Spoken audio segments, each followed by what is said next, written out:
Andrew and Nguyen.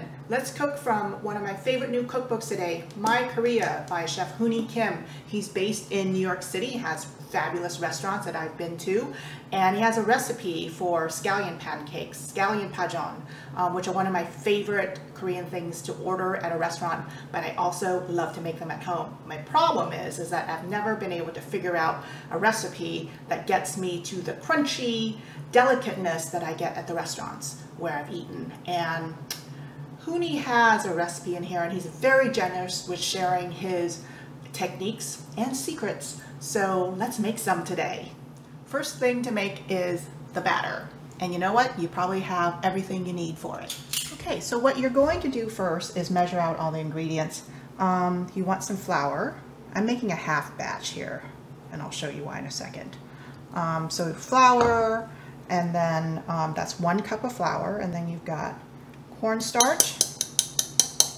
You'll see weight measurements for the flour and cornstarch in the recipe. Baking powder,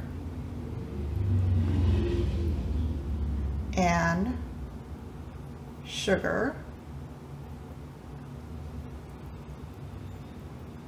and pepper. And what we're going to do is just whisk that all together to make sure that it's combined. Make a well in the center. And then I'm going to add a little dark miso. The recipe calls for Korean doenjang, which is a fermented soybean paste, very similar to dark miso, and which I don't have. You only need a small amount. Also, a little garlic and a tiny bit of egg yolk for richness.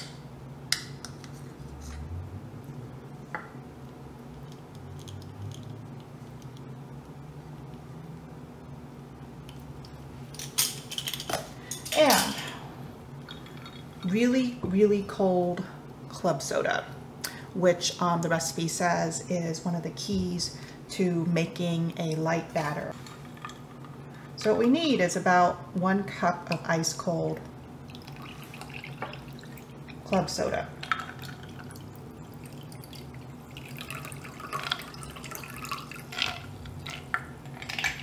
That's about right.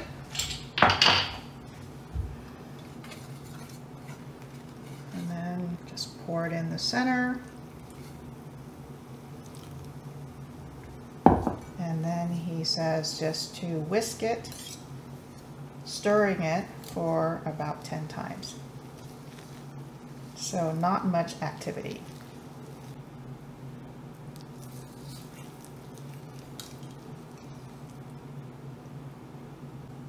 So I made 2 batters. This is one with all-purpose flour, and then here's a gluten-free version.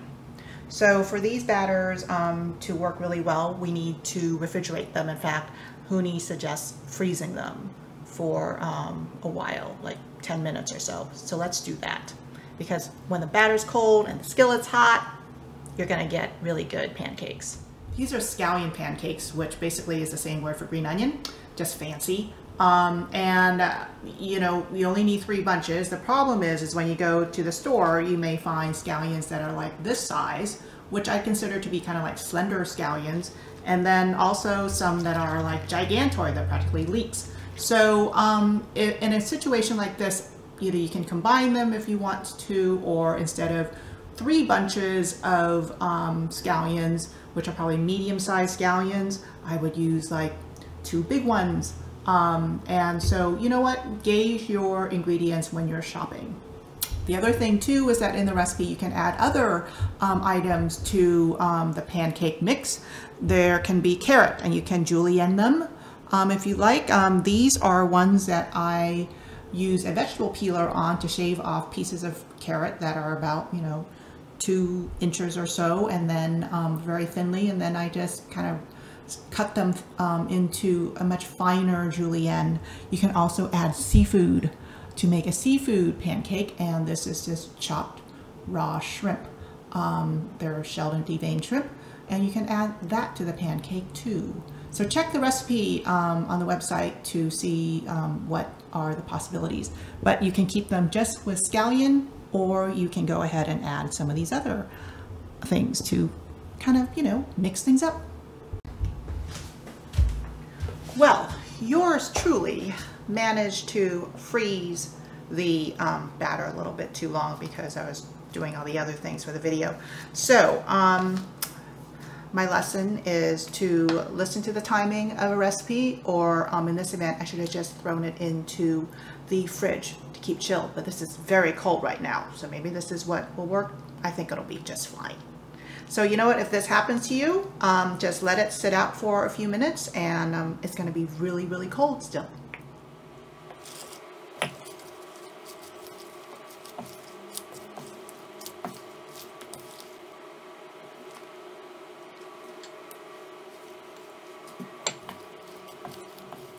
So I've got my baking sheet here with some paper towel for draining, and the non-stick skillet with some oil in there. It's heating up over medium-high heat on a relatively large burner, so I'm actually using medium-high. And then I've got my batter nearby. I don't keep it near the stove because I want to keep it nice and cold. I'm just waiting for things to get really, really hot and shimmery.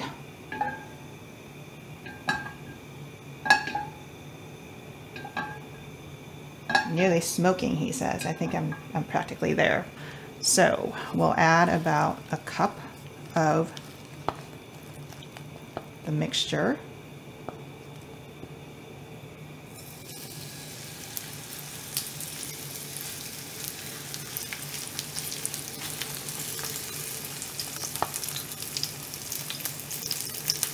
And spread it out into a 7-inch pancake.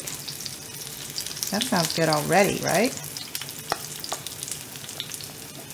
And as the recipe says, don't let the pancake touch the side of the skillet or things will burn. And the way this batter is, you can kind of keep gluing it together. All right, there you go.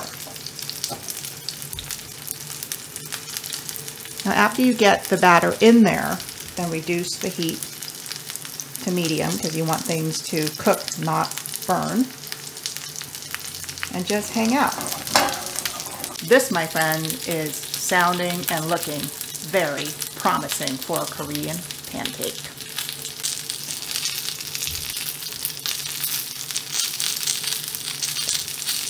So once this is looking and sounding pretty crispy, and I can check underneath if I want.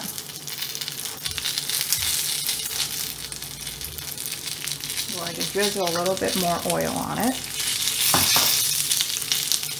Because once I flip it over, it's hard to get oil on the other side. And then I'm just going to give it a nice flip. Wowee! Yeah! This looks really, really good.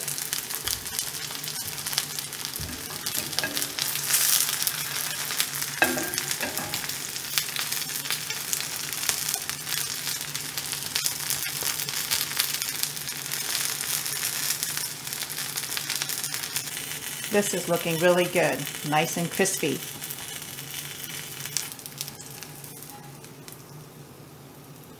Yay!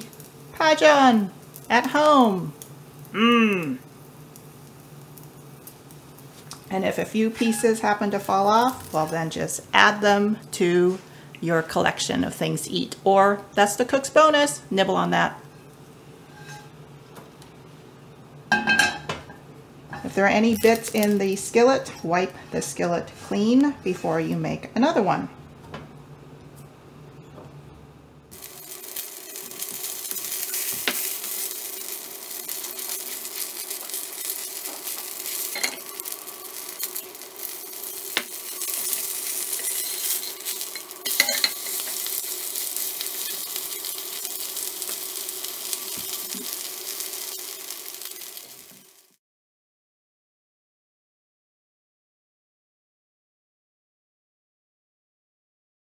here they are Korean scallion pancakes from a recipe by Chef Hooni Kim in his new cookbook, My Korea. And I can't wait to eat them with the sauce. And if you want to make them, go to my website, vietworldkitchen.com, and look for a recipe called Korean scallion pancakes. Hope you make these very, very soon and make them often.